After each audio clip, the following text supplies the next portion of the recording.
الشيطان الرجيم. بسم الله الرحمن الرحيم. اللهم صل على سيدنا محمد النبي الأمي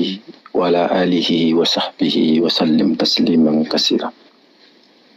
Graskunda amajlis ho jama hamme belde nin konton ben kanto graskunda na majlis ni karande ngiranyum hamme belde nin konton tulla mela mebe hanna alfal konton hatakum hakunna kontro khal salam islam me belde nimma okola hankar mo konton salam karmo ba tuba bon solo mun bisiti yin kono anen siti yin ko kan nyatun kunna non bi konton na talibu nin karmo temo kontrola hafiyan ko assalamu alaikum wa rahmatullahi ta'ala wa barakatuhu. Bekila bundun kel kontonna nyatun kunna no to lawu gente ya kontrola ani la mahamo kontrola ani la fisamante ya kontrola dafa mebel dendenti kila bundun ke mebel dendenti ko assalamu alaikum wa rahmatullahi ta'ala wa barakatuhu. Hanna kontrol khalsa khaladi baringe building nimma baringe na kontrol kola minala dunnan wala hada kono arsala wala hada bisaba anan wawla nyaw hafata Allah talibin ngala sunkan karamba grasi safe kun dal tala nyaminna ulunga sallakafo ngole nyasi fajang folo sallakafo tuma minna min sanji banata sanji bana lungu mo xol si salu la kaf sanji bawo kama alko behi ko soto be hatahi ya salama bal abe denni minala tulo wulen nga boyno tulo boyno wulen nga wakani tarajede xajen sen dibi kana dum dibo kana du majede non tele sallaka fo tinya ta hatu billahi wala ma anim bo ho bayi mutarin dibo wata dum donc nin dibo taxta dum nin dibo taxta dum jaxu bo ho bi siari ali lo hansa fo wato tatal taraji alla sallaka fo nafa man tarala ba ko sallaka fo to tibitu sallaka fo mun sike dingira o tono misallaka fo mun kala fituro ni safo tema o musallaka fo al haqiqilati safe ko ngo nyasfa nyamina wadalla si wuli misro kono asi wadano ke misro kono hakam majigi ni kurata esi salo kotota e ko salo imbe kilin naye fitro anin safo ni kota fitro salla safo fanan wadano kotota safo fanan wadano ke asal kotota ke isafe kumbe ba kalmenya minna wo mu sallaka fu munti sallaka fal hajigo nyamol modu salo jila ka fakan na fanfa yo khatugo do nyi nyalla ke nyela do leri mansi awa wokola sallaka fo do fana bije maminna mujdalifa dingrato kon na to fa ante nyaminna salo sallaka fu nyaminna arfani sallaka fo mun sike arfa salfana ni la saro mun sallaka fo arfa tulo nyenge wato oljoti midi ma fa sa fo mo ko zawal wa musunno lati mun kata sunna wajiboti inta fo la kitan ta kala wonyade kila hake wonyale ba kala wonyale non te tabi fantun dino lala wal musunnatun wajibatunti ni ma ke wonya ibi fansun dino la bi fansun silo la kan kinti kila la sala kan wonya donc akenya wo alla kila sallallahu alaihi wasallam hakenya minna arafa ha salfana ni la hansaro la den wobi higyo kunyala kono fi hake wonyale wokola mun keta musdalifati wo fanam fitro ni sahfo tema wo fanam sunno lati wajibatum sunnatun wajiba sunno mi na keta sunno wajiboti abi tambila wala kala farloti bara mo fansa a konti farlo la hatu kila hake wonyale ba kala wonyale kenya kutanta la fi hake kila ta wala ma yo ikani fansun silo la boy fan te non den tinaka Allah kila sallallahu alaihi wasallam akan ya marala nyamin nan na kewnya hake nyamin nan na kewnya yo ukola Allah kila sallallahu alaihi wasallam mata dingirawo bang sallaka fo do fana minti sallaka fo do fana minti hasalo ke salfana waqti laban la hansaro waqtukum folo fana musalla kafo dolati salfana waqti laban la hansaro waqtukum folo wala don shoke momin ni safaro gole yata abi safar la abi tahala wayasito wayasi abi wulla tuma minna na haba duntal ala ton wayasi kono talta avion wayasi lamba tran kono wayasi lamba keta wayasi dolati na dunta wayasi nyin kono janna ha fan soto wayasi nyin kono ha sali net salfanani la hasaru bi tambila male mo fanan intugo fanan si salo la kafule eyo ni si dingira intala har mo mum bidunna dingira to har manke sali wayasiti barabi dingira dunna dingira mun kono te dingira en janna ha fan soto dingira en kono hala salo di adi nyama waxto itambilale mba wo sufa asno le ha asalo enke salfana waxatu labangala la hansaro waxti labang la hansaro waxto kum folo momunga salfana sali salfana waxti labang la salfana waxti labang la hansaro waxto kum folo joti wala salo wala sallaka fo wonti sallaka fo asuri shafol mako jamu suri wobi nyadi sawro to ani sallaka fo amuno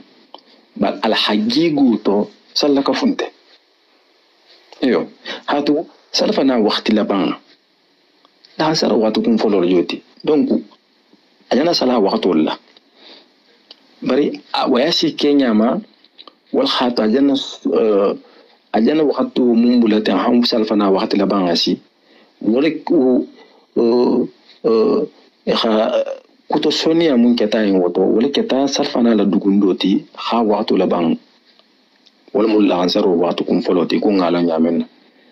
anata wala ka fubitu hila nyonga sonia mun keta yin wala ketauti bari asawru nin sallaka fo amunu bal haqiqu nyama abi mu waqti kilinati namiro to non fana bata fahamu o fana misafo way nyadi safo ma ko jamu suri fi khakarama holo wokola mina la sallaka fo moli jamama wa ija iftahala في أول وقت الصلاة الأولى جمع إنيجي بدون نجانا فنانكونا ومنا نين وياسلا وليتا كابي وياسلا وقتو انفولو لا أبتا ولي كابي وياسلا وفنان جمع إنيجي وفنان سكفرو كالي وقتو تو وفنان سي كفرو كله وقتو تو وفنان بنيادي مؤمن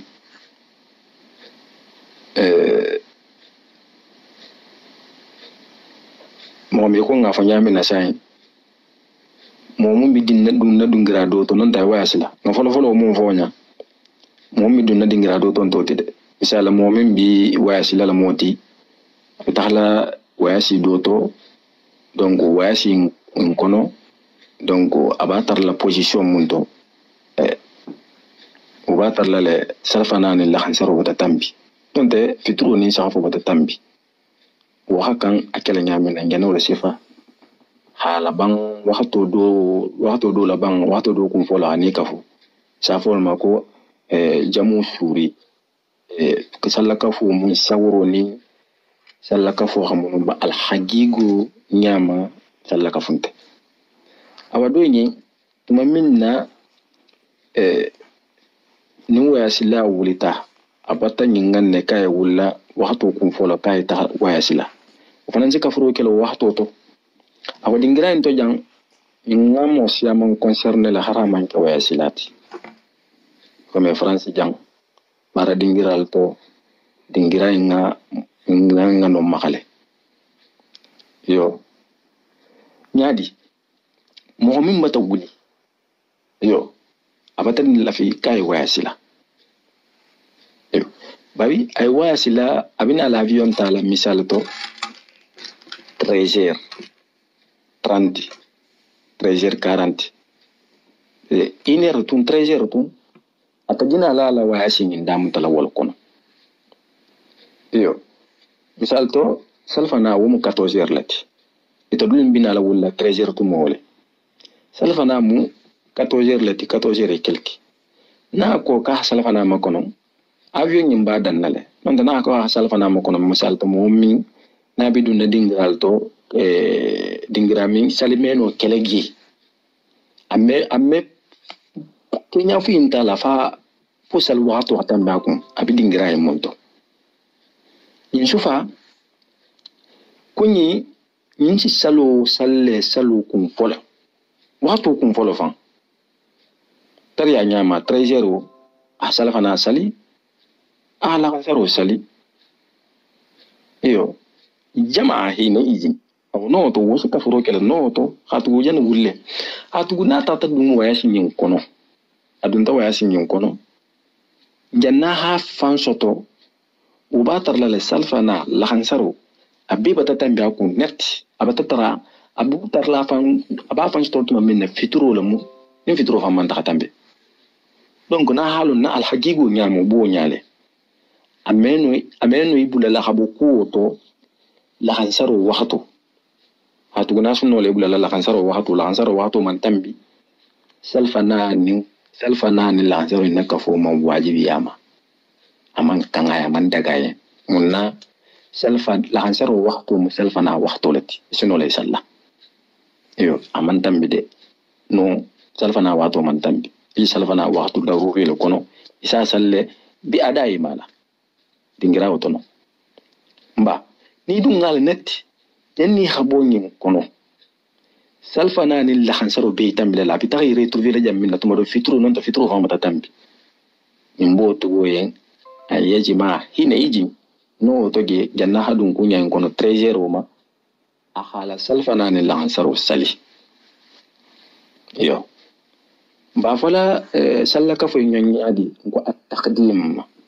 التقديم في غير كلام ولا كون إنما كو التقديم أيوه ها سلومي نيسا كندندروكي إنيا سفي سالا لونيا وقتو منسيكو التقديم ولا يوتي في غير كلام ولا سنتامله دونك متى جمو الحقيقي والجمو السوري والجمو التخديم نمان تانينا أوا ناتبونهم وللمريض كي هكوتو سوني أفنان كلا كودي ولجوتي الله كي لا حديثون ما الله كي لا يامرو ما الله كي لا حكم قطو ورقص والمريض ya kuta sonia kele jangarto yen an yajma ka haka furo ke baina salatain salfalo tema yo ya khafa an yuqlaba ala aqli na ta silan hafa ko ko janni atogonde do waxtu wasi jangaro winala bidila hakilo kunale amena fansoto non tam janni hafan janni do waxtu wasi jangare mi sembe do sotola malu wasake na mesal mbawto kuto sonna ke la ka o fana nga salla ka foke fi awwal waqti salati al-ula o fana waqtu kum folo fana taqdim wala mo fana nti quoi batay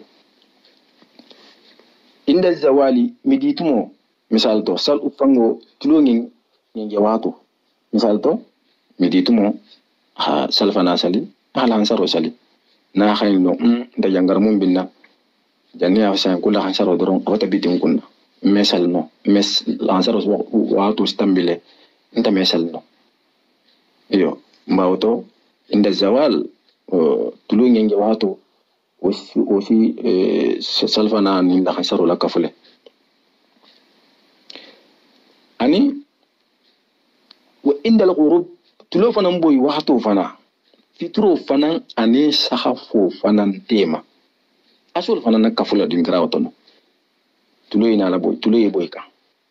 bawta mun kala nim man salini waxtu fayda subahu satar lan tala jangaro mbata bitin kunna mesal la saxafo salina bawta fitro sal waxtu na ko fitro sal ngamina saxafo takala satara jangaro tahta na nala ngamo satara il est tranquille utakura ala sahafu fanan salila malo foji bata faham fana mutakhdimun yo wa in kana al jamu na tara tondi jangartuni sallakafu afakha والبشون يارين لباتن به كوندي من نابالا ونحو يانو من يو مثال تو كوندي من غولم بالا ناتلا كوندي من ngeen sita ama na ko fa hasali fa hafa no ke hakono fiti na fa ngasili wono kundi min na bala nun kundi min sita ama da fa ele no akala se fe na ko fa kala kuma la dimi ngesi ko akunwoto aketa dimension fa fu itibitu mbaw kamala na ta sallaka fo inna bishon yar ngaye na hasalu lakafu ninga ngaro hana nara no tumo satara abatala no tumo satara har jangaro bitta kunna satara abatala fango abatala waxtu sali maoto kuto sona ke tay nyanne ka xani sali jangaro no ikana yara akole jang kuli batinin bi kon dimi minna bala kabira ko jamin na ko na hawihi ifangi fa kilo le mira silen takharin jangarol ma pempena jangaro mi nasimo ku sufa o ke mola hi la kuri hi imeno ku du fa kala ko ita fango jangaro kalkile sila ifama nahwi yo boy bol kolla wala wotu go fana o fana kan muhammad na tara kondimin chufa wal bala non to kondimin chufa wal bala non ta jangar moli o bala wa ka mun kala wasal wa kafu tuma jama wasal wa kafu wasta waqta zuhri salfana waqtu temale inda huyubat ash-shafaq yo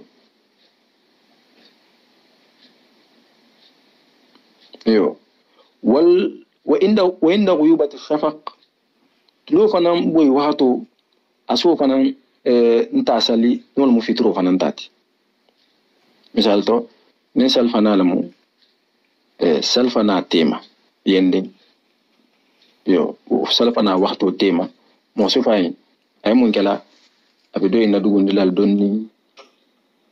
yo jangarto so fay abido ina dugundilal donni salfana tema ma fa aha afulo be sale sile salfana sali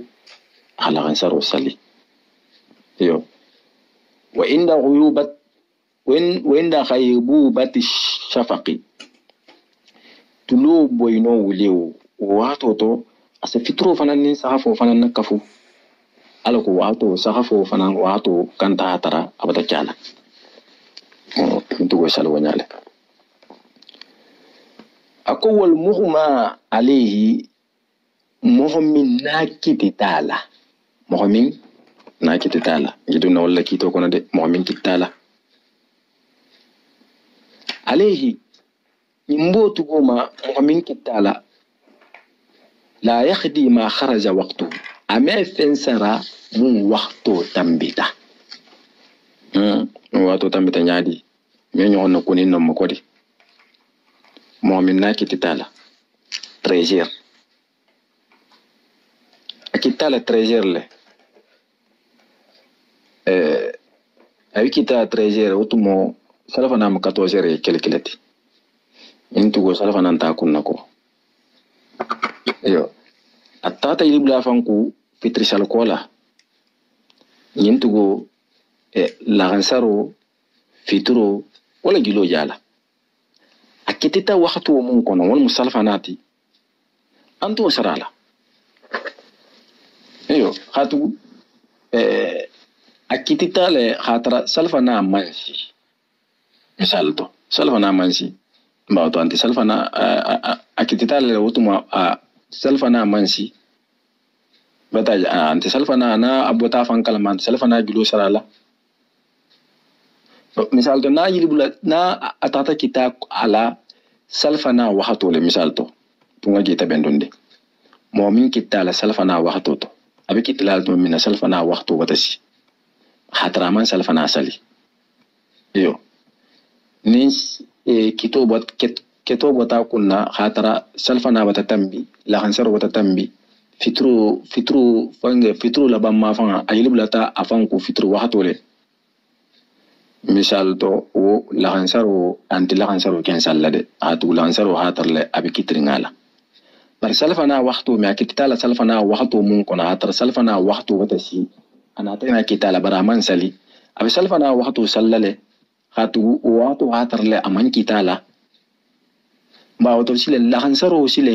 o ken antu sarala hatu hatarle abi kitringala voilà donc wonyalam أقول ماكو عليه لا يخدي ما خرج وقته والمخمى عليه مهم كتالا لا يخدي ما أما فنس را خرج وقته من وقته بوتا كنا مثال تو أي أكتتالا صباحولي أكتتالا صباحتمو مثال تو صباحوين على سيلانت أمان سيفولو nonte subaho batasi bara masale atata kitala salfana tambita bi kitringala la hansaro tambita bi kitringala fitro tambita bi kitringala sahafotumo sahafo kono atati bo afan kalama mbawto o bakela nyadi o subaho abota akitala subaho mun kono bara atara subaho tum waxto batasi amasali abo sallal salfana la hansaro fitro multambita akunnate ul waxtu waxatar la bi kitringala ulu sarantama wajibiti antol sarala la yaqdi ma kharaja waqtu mu waxtu tambita anto sarala bari karmo dole ko na hakkilo taxtabula saxafo waxtu le kasino le fitro ni saxafo salla xatu utumo satara na hatara saxafo waxtu la rule man tambi subaho mansi sino la fitro sali munna fitro ni saxafo fana mo waxtu kilinati atata ilibula misal to 23h to mo fitro wata tambi fitro waxtu muxtaro wata tambi waxtu a waxtu la rule man tambi ko nata ilibula waxto abe fitro ni saxafo ni salilale xatu wolmu waxtu kilinati yola yo momen kitala wat mu mimma yudraku minu rakatan mimma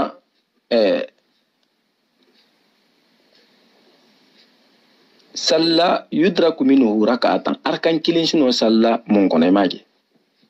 fa aksara non ta mun ngasiyawti min salawatulti voilà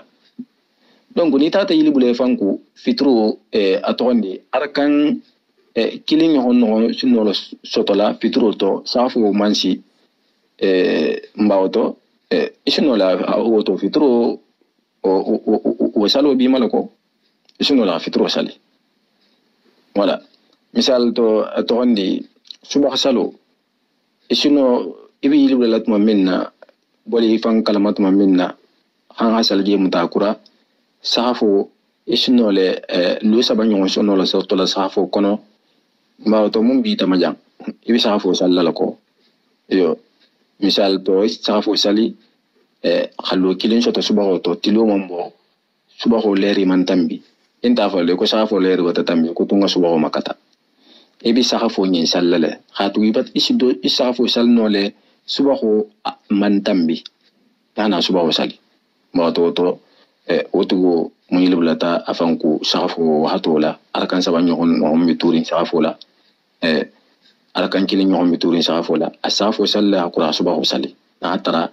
ala salo kolla subahu tilo me tahabo subahu leri hatambi asino safo salla subahu leri man tambi iyo tilo mambo awatu hatambi akabe kadai mati nasino le safo nyin salla wo kono ba to nyin tugo mo mun kitala ten abi safo salla la qura subahu en banan sali nin sharti na la salo nyimme subahu waqto la bo ha subahu waqto ka kun kiloti iyo inshallah taala